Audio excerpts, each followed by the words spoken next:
Welcome to another of the Builders Agency Lessons. Today I'm going to talk about freedom.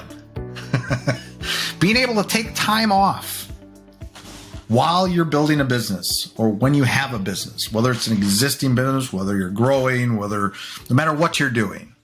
It's figuring out how to take that time off and building things in such a way where it doesn't require you to be there 24/7. This is something I'm working on right now. It's something that I haven't really had in a good place up until recently. And I only feel like I'm kind of in the beginning stages of this, but let me explain the journey we've had. So, in the beginning of my agency, I was pretty much solo. So it was 100% me. If I left, we weren't making money, right? If I took a week off, there's no one to get projects done or deliver them or anything. Nothing can happen because I'm not there.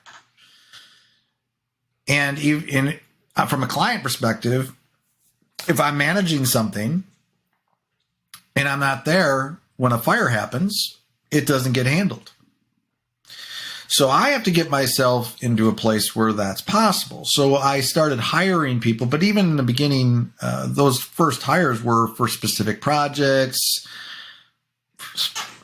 specific use cases, like they're going to handle these type of projects, whether it's maintenance or they're going to do this for me or that.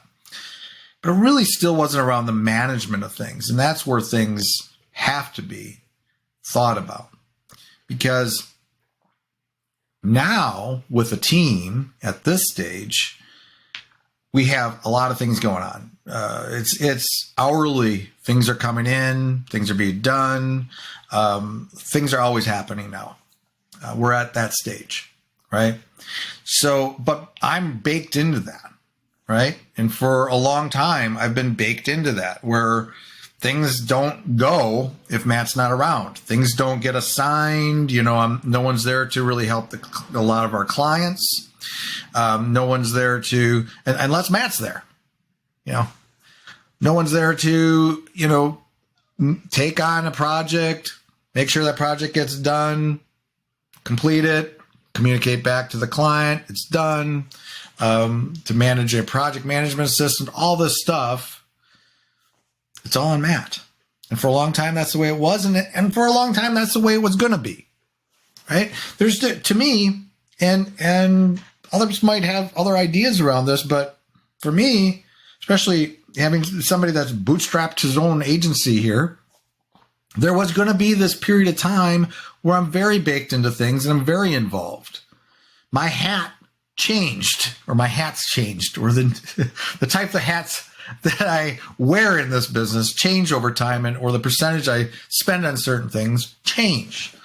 And for the last year and a half, that change has been from me doing a lot of the work to me managing the projects and the team.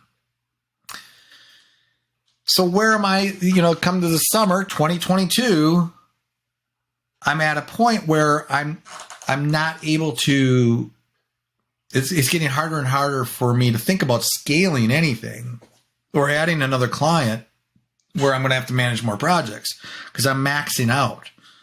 There's only so many hours a day that I can spend to that if I'm going to do the other things that are important in my business. So something has to happen. That's when I hired our project manager. And I've talked about the project manager a few times on maybe the podcast, maybe on these videos. And she's been doing great. She's been with us now a month and a half. And she's been doing great. She's starting to help out with projects. She's doing some work herself. She's able to assign things. She's able to onboard things in certain scenarios. So that's really, really helpful. She also has access in a way that no one's had access before to project information related to clients, like logins, access, all that stuff. That was something that's important to me. If I'm going to have somebody that's going to move into this position, I have to have that trust with my management team to be able to have that information and use it in our day to day. Be able to, if a developer needs access to something, she can go and provide that access because she has all the stuff, right? Before that was me. Again, if I had a project for one of our developers, I would need to go and get that information, give that to them, et cetera, et cetera. The problem is when I'm baked into it, when I'm the only one doing stuff, now what if I want some time off? So this weekend, I am taking some time off with my wife. Hopefully it's deserved. I feel like I need it. I need a few days off to re-energize, to reboot a little bit. So it's like just a long weekend, Friday to Monday. But now I realize that I'm in a better shape than I was 3 months ago or earlier this year when I had to do that. Because now I have somebody else that's in my business that can do things that more of what I was doing. And we've made some adjustments with our clients and how they send in requests. So for a long time too, because it was just me, it was okay if they just sent me an email to my Matt at. That was okay. But now I'm asking them to use a different email that opens a ticket in our support center. We use Zendesk. We've always used Zendesk, but not all our clients use that or have project management systems. But the ones that use email, they need to start using this other email.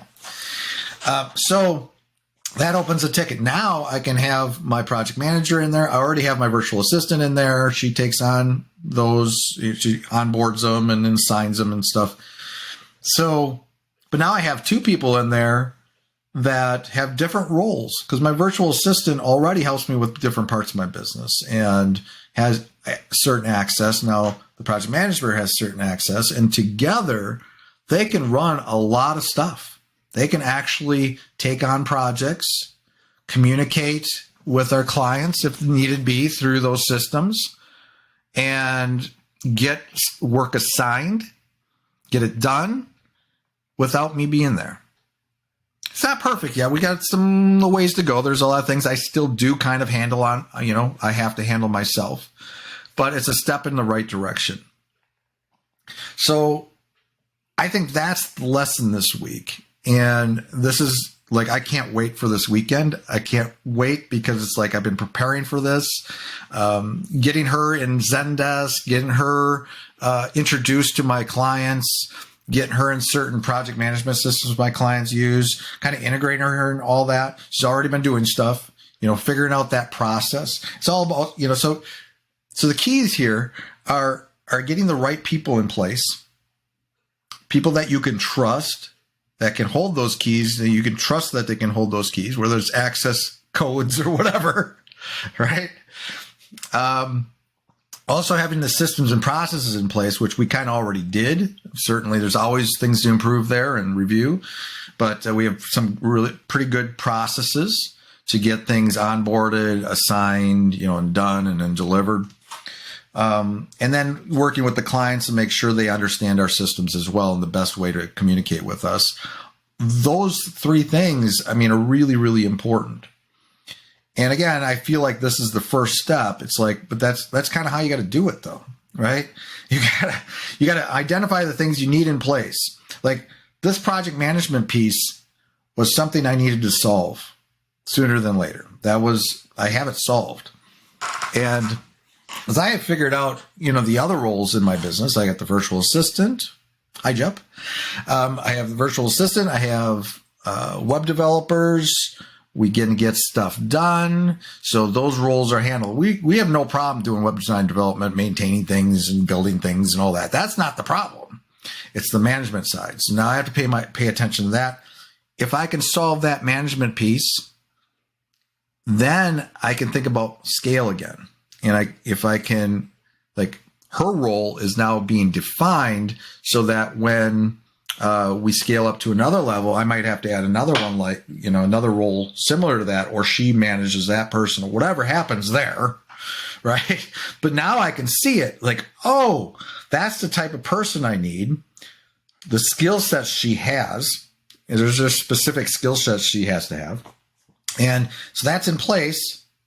And now she can help me with this part of my business. And now I can feel more secure taking a few days off.